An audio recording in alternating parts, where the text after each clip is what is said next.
Three ball from CG43. They're in front. This is flat out ridiculous. From a beautiful left hand, in and out finish, the old-fashioned way. Newell gets to the basket with one to come. From there again. You have got to be kidding me. Tyson Steph wraps it up. Hello everybody and welcome back to the NBL Pocket Podcast. Tuesday, January 16th at 10 o'clock on the East Coast, and well, that'll make it about 7 o'clock on the West Coast. Joe Core here, and I'm joined by Andrew Canyon. Andrew, say hello.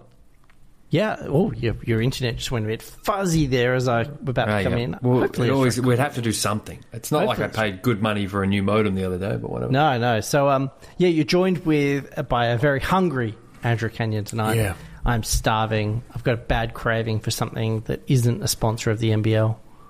But should be, because it's the same number of letters in the acronym. NBL KFC is what you're craving. That is right. I am pretty hungry for it. Just a question. So, when you get KFC, do you get original or do you go the hot and spicy? Zinger. I get the Zinger burger combo. Okay. I mean, I haven't had one in years, but even when, it's the Zinger burger combo, yeah. Okay, so I'm thinking of going... Usually I would go all original recipe, right? You just get a bucket of chicken and sit on the park bench, is that it? Usually I go the 3-piece box. You know, you get a bit of everything. But tonight I'm so hungry, I'm thinking of going hard. I'm thinking of getting 6 pieces of chicken. All right, and I'm going to go a little bit outlandish. I've never done this, but I'm going to get 4 original. I'm going to go 2 hot and spicy. Don't usually get the hot and spicy, but I think with 6 pieces I can probably afford to mix and match a little. Was the KFC ever a sponsor of the NBL? I remember seeing an ad with an old woman sitting at the end of the table. She eats the hot and spicy and she breathes flames. And I remember that being at basketball games back in the day. Maybe I'm way off my hinges. I think you're off because it was typically was Hungry Jack's back in the day. Hungry Jack's always had a good relationship. Listen, we can't go down this road. This is not a fast food pod. It's an NBL pod. I know. Fast breaks, not fast food. There you go. But it proves that we're not a cuck for the league, are we? Because we wouldn't be talking KFC if we were. That's true. KFC, if you're interested, we'll take your money. But no, I was going to talk about something frivolous and stupid, and I've since forgotten it now. We started with chicken, man. There's not anything much more. I'll tell the people quickly what we're talking about. We're literally talking about the Sydney Kings and the Perth Wildcats. That's really about it. We may dabble into we won't. We're going to stick to those 2 things. And if something else, can you think of anything else worth talking about, Canyon? It's been a pretty uninspiring period of time in the old NBL. Like things just ticking along. It's hard to find something to grab hold of. Sorry. You get notifications. Yeah, I'm getting WhatsApp groups from the Hoot. Cut it out. He's coming in with some hot information, is he? Well, just about Doolittle and Saar, that they're probably not going to miss the Perth Wildcats next game against Brisbane, and that could be an L for that team. So, but that's all coming up later. I think we talk about the Kings first. So we're getting our intel. Oh, for heaven's sake! Stop it. Do not disturb. Sorry. Core. How do I do this, Canyon? Swipe down from the top right ear. On the laptop or the phone? On your iPhone. Oh my goodness. Swipe down near the Wi-Fi symbol. Yep. And then near the see there's a focus mode button. Focus mode. Yep. Gotcha. Tap that. Do not disturb. Do not disturb. Beautiful. Bang. I'm sorry about that, everyone. That's all right. But that's an iOS top tip. Yeah, sell your stuff, man. If you're out there and you thought that last 30 seconds wasn't a complete waste of your life, the man on the other end of this hosts a wonderful podcast called Hemispheric Views, and it's all about tech and helpful tidbits, just like that one there. Okay, Joe, you're back. Back. I hope we got all that first. You got to grab that first bit of recording, slap it on the front. Oh, even if it's not there, we're just cutting in right here. People at home, let it be known. Perth Wildcats, Sydney Kings, it's all we're talking about. It's all you're getting. It's probably more than you deserve anyway. All right, let's jump into this. Sydney Kings, Canyon. When I say the Sydney Kings, what do you say in response to just the mere mention of the name? Pretty average this season. Very. With a little dose of excitement, just to keep us guessing. They're 11-11 record. Are you looking at that? I mean, they're right on the pin, right? As many wins as losses. Mm-hmm. Do you have more optimism or skepticism about this team? You know, like, is their record going up or is it going down? What do you think? Well, and if you'd asked me 3 or 4 days ago, I would have been highly skeptical because they'd shown me nothing Nothing. Nothing at all. But they did perhaps find a blueprint for some level of success in the last game. But that could have also been fool's gold. I mean, how often are you going to have your two imports shooting and scoring that well in one game? So I think that could be a slight bit of an aberration. I look at their roster. I look at 11-11, and I say that's exactly where they're going to sit. They're going to finish with a 14-14 record. I looked at their run home a couple of days ago, but haven't committed it to memory. But I think that's par for the course in this team. I mean, Valentine had the game of his life against New Zealand, and they win. Did. As you say, I don't think that's replicatable. Here's the thing I want to say about the Sydney Kings. Right, so they're having this really interesting season, right, where an NBA player has been benched. They're sort of losing as many games as they're winning. There's some dysfunction, and it's not the usual dysfunction of, import with a bad attitude or a local with a bad attitude or player mutiny. It's something different. And here's what irks me. Sydney Kings have 2 podcasts. They're both of their owners host podcasts. And a slight departure here, but think about this. Bogut's worth a couple of $100 million.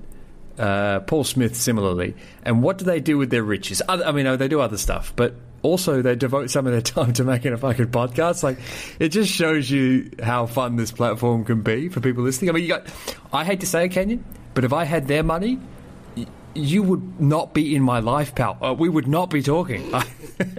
Not in this way. Not in a pod. No. We'd be on Epstein's Island. The one next to Epstein's Island. Whoa. Let's steady on there. We'd be on the one next to it. Okay. Actually, I'd probably come in, buy Epstein's Island, give it a good, thorough cleaning, and we'd use it for good. Like, we'd scuba dive and jet ski and stuff. We'd use the island for good, if I can just clarify that. Got it. But anyway, they have these podcasts, and they just churn out content about where Jalen Adams likes to eat in Sydney. I don't know what they do. This is crap. You got this great opportunity to make something of merit, and what can I say? They don't. And Bogut's is just motherhood statements about the NBA. I've listened to it in a year and a half, but I don't think anything's changed. And they could, Canyon, do something very, very good, and they don't. So that's more of a comment than a question for you, but any reply? No. Okay. Oh, it's that kind of night. Let's do this. Man. So they were 11-11 this season, 24-12 last season. Yep. What's the problem?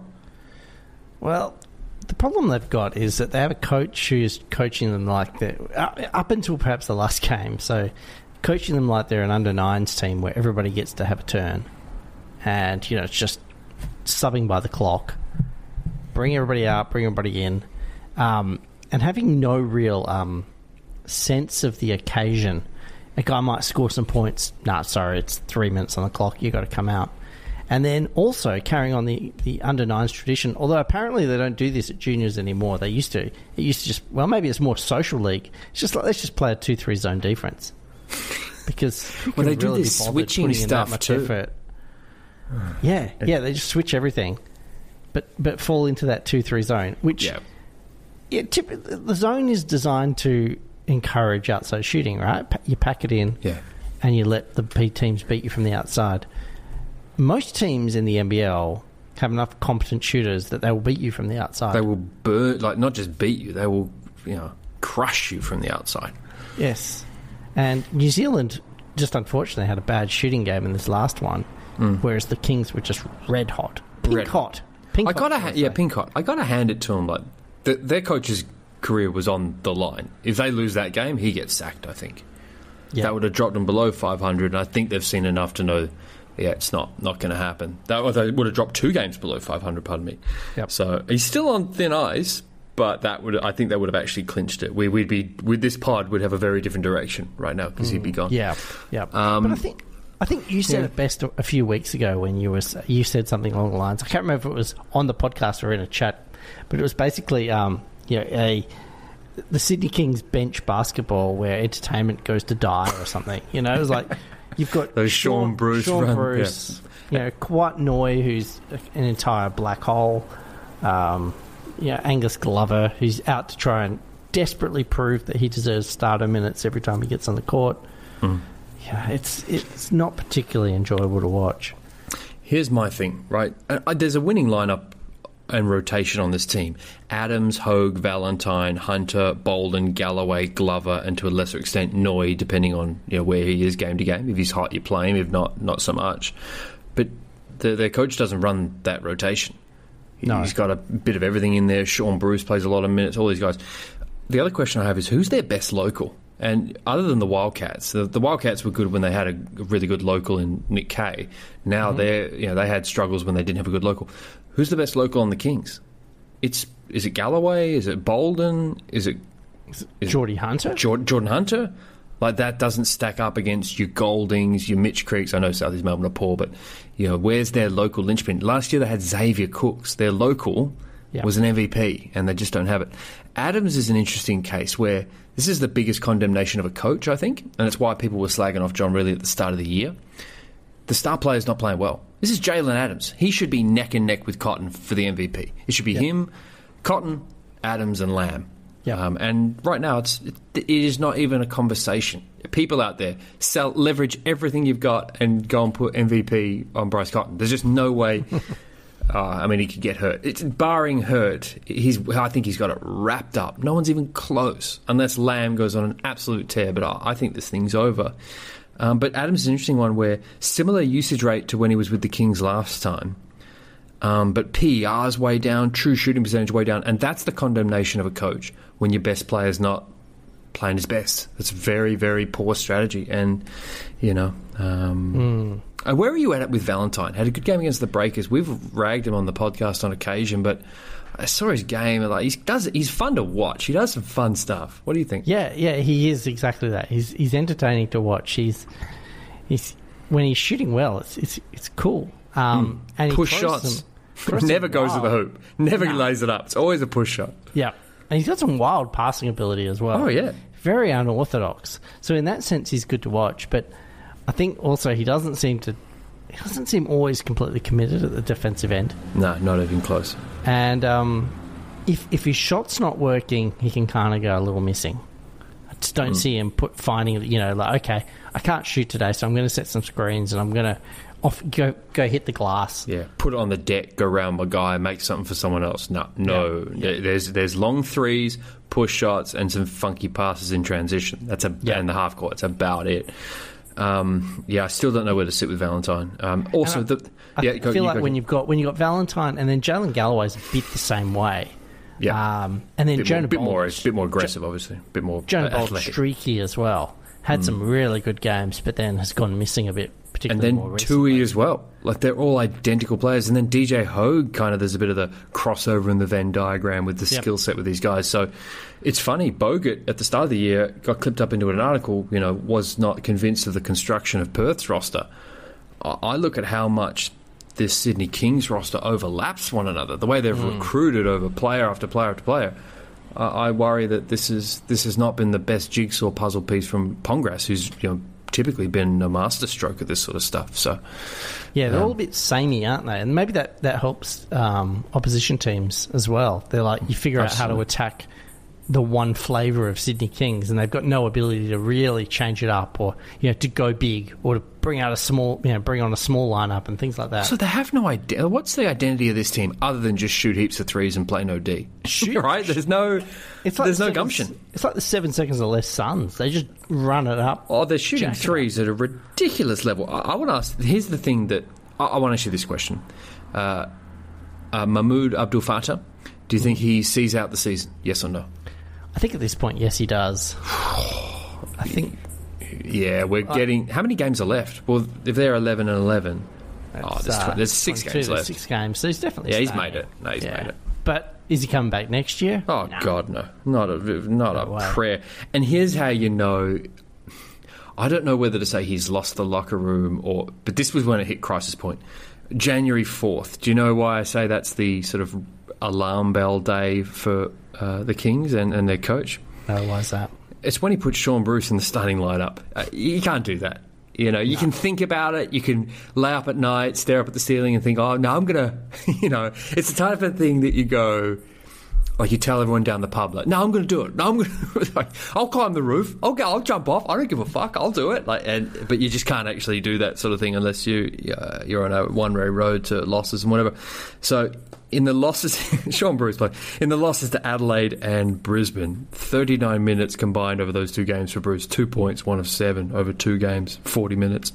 It reeked of a coach craving like some discipline and accountability. Because in fairness to Sean Bruce, you put him in a game, he will do as he's told, he will do the right thing. I do commend him for that. But it was a sign of like, it was a sign of I need this team to take me seriously. And I thought it was a real red button play. They've now reverted back and he's off the bench again. Alex Toohey, I want to move on to this. Yep. Is the experiment over yet? Just to give you the skinny on him, hasn't scored in double figures or hit a 3 in the last 6 games. He's 0 of 9 from.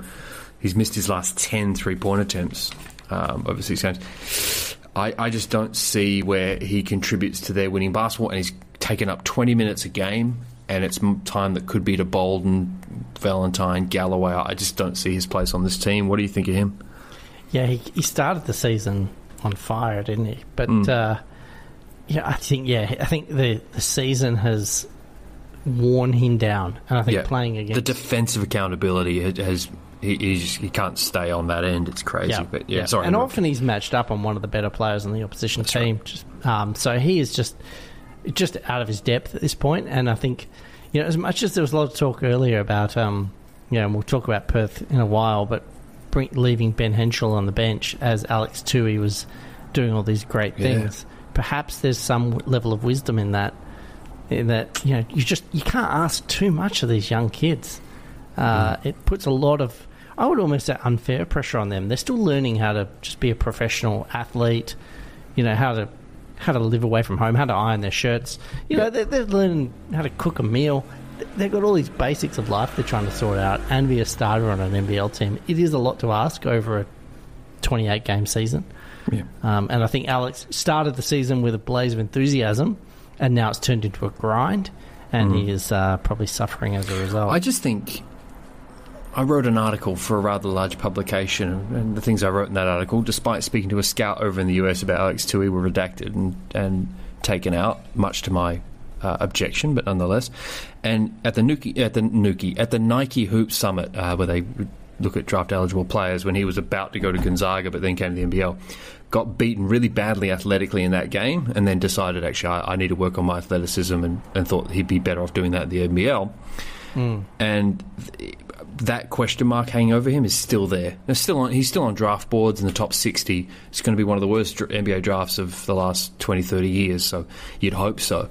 But that a second round pick in a bad draft, that's not going to get you NBA money. That's not going to cement you there. So I have a concern there. Looking more broadly at the Kings have attempted 739 threes, an average of 33.6. That's the most in the NBL. Tasmania are second. They've attempted 666. However, the Kings are fifth in 3-point percentage. We were talking about it before. Like, this team casts them up like a fisherman in the Gulf Stream, and it's unattractive. And I think Andrew Price put out a thing that said that their 3-point tally is the highest ever in the history. 3-point attempts is the highest ever in NBL history, and by a huge margin. So crazy. I want to talk about this. I know I'm doing a lot of talking. Sorry, Kenya. I just want to get this out there for the people to hear. But top minute getters for the Sydney Kings in this order: Jalen Adams. So no King has played over 30 minutes.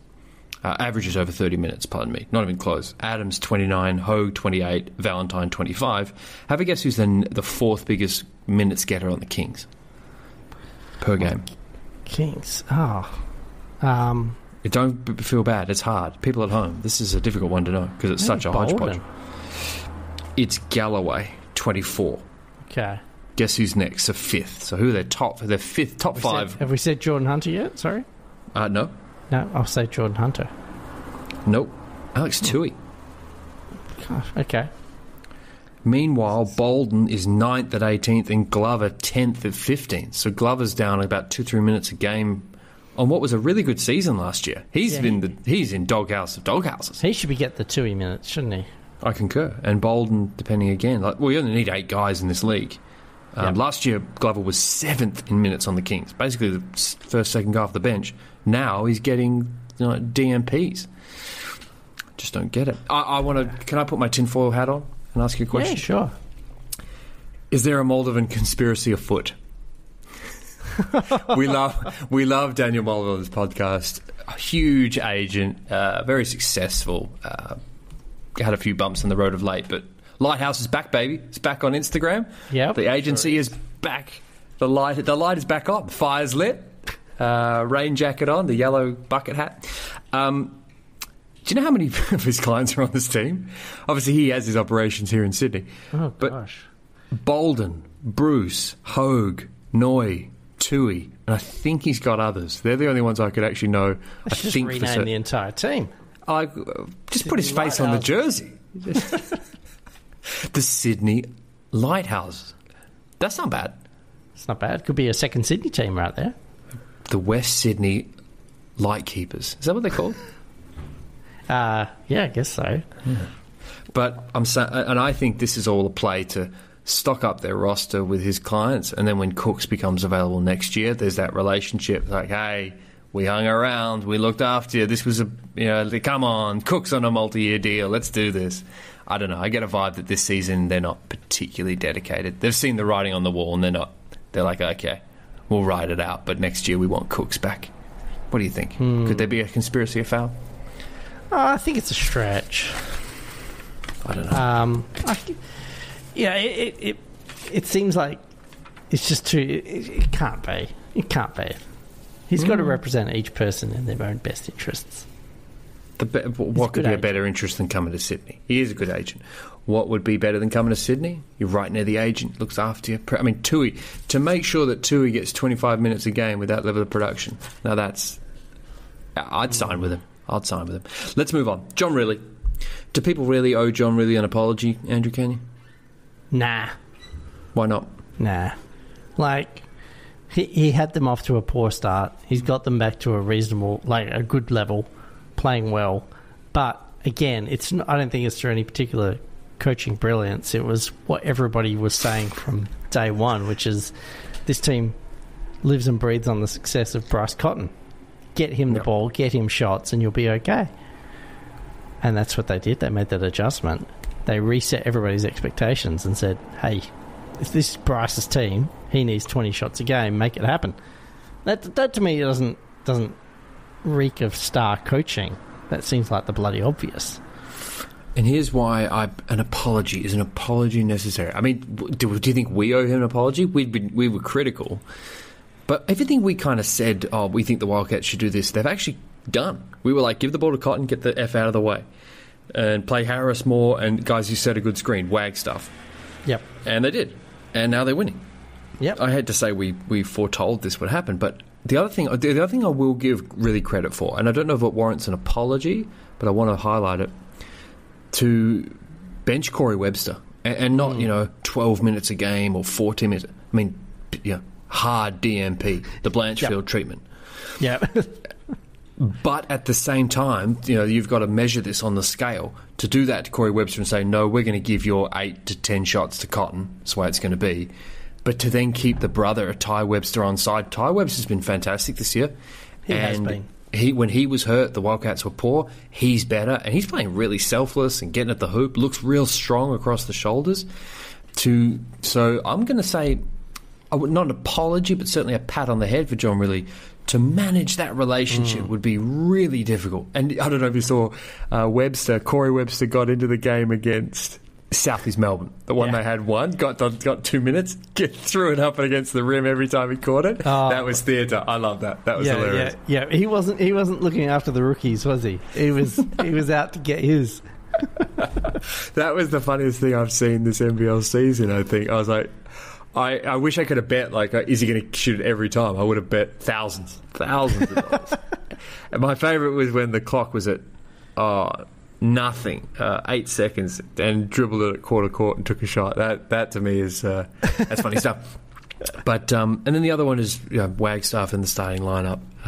Bit of a risk to do that with a guy of his age, but So you're saying no apology to Rillie, but a wee pat on the head for I mean he's done well. He's reset he's reset this team really well, but he's done it in the same way he did it last year. It's like, I don't know, I still feel like he's somewhat flogging his guys. I'm in two minds. Oh, totally. Cotton's playing a certain amount of minutes.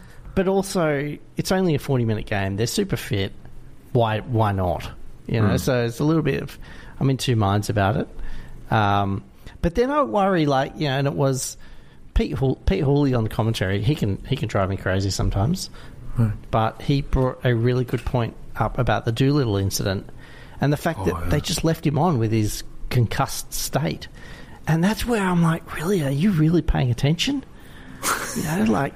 Get this guy off the court. Yes, he did. He looked shaky as. Oh, I mean, we had the luxury of the TV cameras, but was anyone in the stadium? Were you there at that game by any chance? No, I didn't go to that game. So maybe it was different in court, but it was really obvious on TV. And don't they have a guy sitting there watching the telecast? You would think.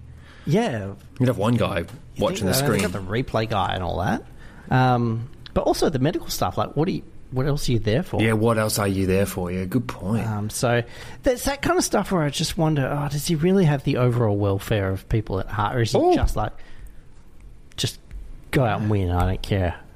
I mean, I think Cotton's played every minute of 3 or 4 games this year. And one was that overtime game in Melbourne. I think he played all 45 minutes or however many overtimes they had, I can't remember. Played every second. You can't... Like, yeah, okay, now you're winning. You're playing the best player of the NBL of the last 30 years. 40 minutes a game. Like, fuck, anyone can do that. It's like, well, what happens when he's off the court? The team's a total mess. But the other thing is that, I mean, apology as far as, like, let Mitch Norton walk to Brisbane, and they've been a good team, and he's been fantastic. We thought he was done. He looked done last year. Yeah, he's been great. His last game was fantastic. I think the apology stuff is overwrought. Yeah, okay. Where do you think these two teams? So we've got Sydney and we've got Perth. Yeah. So for the rest of this season, who would you back to win the whole thing? Out of Sydney and Perth for sure. I think if the NBL will be crossing its fingers and toes, hoping that there's a Perth Sydney grand final. I think Perth Melbourne grand final. Yeah. Anything other than that is just not going to be good.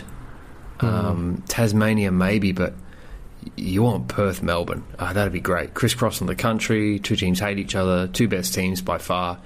Tasmania is a team that's dropped off. I haven't enjoyed them, and the Kings aren't for real. I don't care they're too up down. I'm out. Hogue's been kind of hurt, and that's just killed their rhythm. Yep. And their coaching staff their defense is just so bad. I don't see how they recalibrate. So, if that's an answer, that's mine. What do you think? It's a fair answer. I think you're right. And do you see either of these 2 teams really challenging Melbourne? Or do you think Melbourne are just Perth? I do. Treats ahead? Perth, I really do. Not because I think if you put them in a vacuum, Melbourne's better. They're just far more disciplined. Yep. However, when you factor in the crisscrossing of the country, that I think Perth handle a bit better. Yep. When you factor in the Bryce Cotton brilliance, like he just needs 3 games where he scores in the high 30s at a high clip, and you can't really beat that. So that X factor, that makes it... That'd be a fun series. That'd be really, really good. The last Perth-Melbourne was awesome. Yeah. Really, really good. So I think the NBL's hoping that. And I think the Christmas Day game... a lot of people make fun of the NBL being like M for Mary, NBL rather than M. Yep. And the Christmas Day games was between, Sydney and Illawarra, and it just rated poorly. And as a result, you haven't, and this is from, someone sent me a message on Twitter, Hayden, you haven't seen the usual, Christmas Day, NBL, ho, ho, ho, takes over Christmas Day. The stats just weren't there to put up those sort of social posts. Yep. And that's just purely because last year Melbourne played an away game in Sydney on Christmas. And it rated. And this year it was, no one gives a stuff, Illawarra Hawks, and as a result it rated poorly. So you want, the NBL is best when Perth and Melbourne and Sydney to a lesser extent are all good, and right now 2 of those teams are holding up their end of the bargain. Yep. Man, was there any news around the NBL other than what we've spoken about? Did I see something I've been a bit out of it today, busy with normal work stuff. Yeah. Oh, yeah, here it is. I'm just checking the NBL site. It is true. Kyle Adnam, back with the Hawks. Mm-hmm. What do you think does that move the needle? I mean, they're winning right now, and he's a score-first point guard who couldn't step on the floor in the playoffs for the South East Melbourne Phoenix. I mean, he's a body. He's played in this league. You can trust him, but doesn't move any needle for me. You? I don't understand it. Like, just when you've got a vibe going with a team. Like, I don't think he's going to play, Kenyon. I really think this was like, you know how to be on an NBL bench and behave well. We'll take you. Saddle up, partner. Yeah, it's an interesting one. I guess they had a roster spot. Like you say, it's a body. He might give a few good minutes, but I'm liking watching the Illawarra Hawks all of a sudden, though. I got to say, that is a team that I hated watching. And Adelaide as well. I'm kind of enjoying watching Adelaide were good the other day. They were fun to watch. Well, they beat Sydney at home. Yeah, like, big shout out to Scott Ninnis for turning that team around, because they just look entirely different. Isn't it interesting? What was CJ Bruton doing not to be able to get any of this performance out of them? He wasn't listening to his owner. His owner's like, bench McCarron, bench this guy, bench that guy, and they start winning. Grant Kelly should set rotations at the Sydney Kings, probably start winning more games. But they benched a whole lot of guys who were just underperforming, and they look really kind of fun and tough. I really enjoyed. I don't think they're a winning unit, but they're kind of close to it. Good on them. It seems like they don't hate each other. They seem that they're quite enjoying each other's company, which I wouldn't have said earlier in the season. Seems like the vibe of the team seems to be much improved. Oh, the vibe's totally changed, and that's a real. That's CJ Bruton era. That if they had real people writing about this league, that'd be fun to look into the muckraking going on there, because you had a sticky beak owner, you had anyway, we'll never know. As long as the teams give 110%, that's all that really matters. Anything else, Canyon? I think that's about it. Well, my internet's been so bad, it's put me in a horrible mood. Yeah, and I'm hungry. You're hungry. Putting me in a horrible mood. It's just that's why this thing's so dour, everyone. But listen, the NBL, it's a good product. We do enjoy it. I know it doesn't sound like it, but we do. We enjoy it very much. I really enjoyed that Breakers game, the Kings Breakers game. Loved the first half. Watched it, thought, okay, seen enough, I'm off. The actual quality of games this round were really fun. Overtime games, tight games. It was really good. Just important that people start learning the rules. Don't call timeouts when you can't. just basic things like that.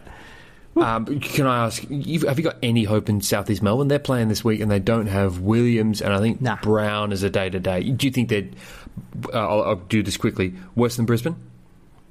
Yeah. Like worse than Illawarra? Yes.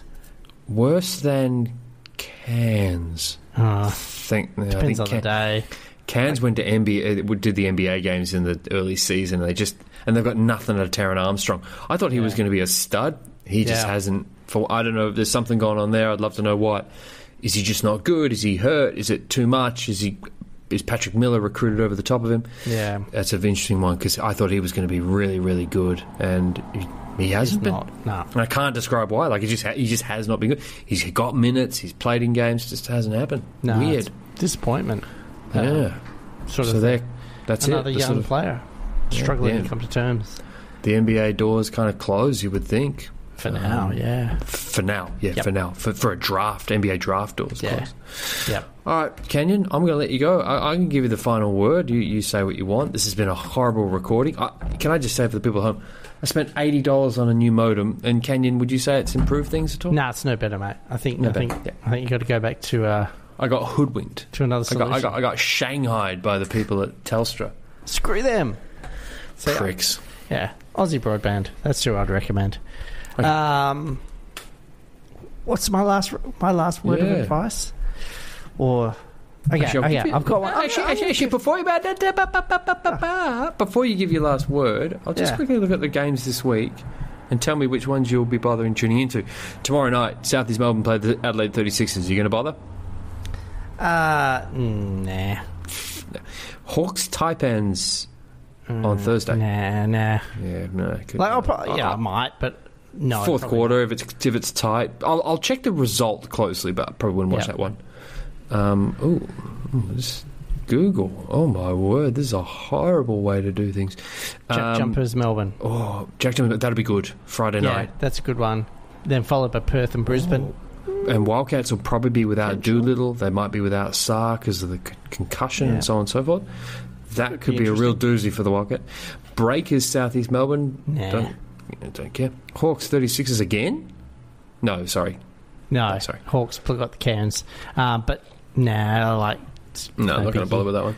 Kings Wildcats on the Sunday. Wow, just the two teams we're talking about here. See, we didn't just do this podcast willy-nilly with no notes or by the seat of our pants. Oh, no. I'll be watching that. You going to watch? Yeah, I'll watch that one. Taipan's Bullets, the Sunshine Stoush. Yeah.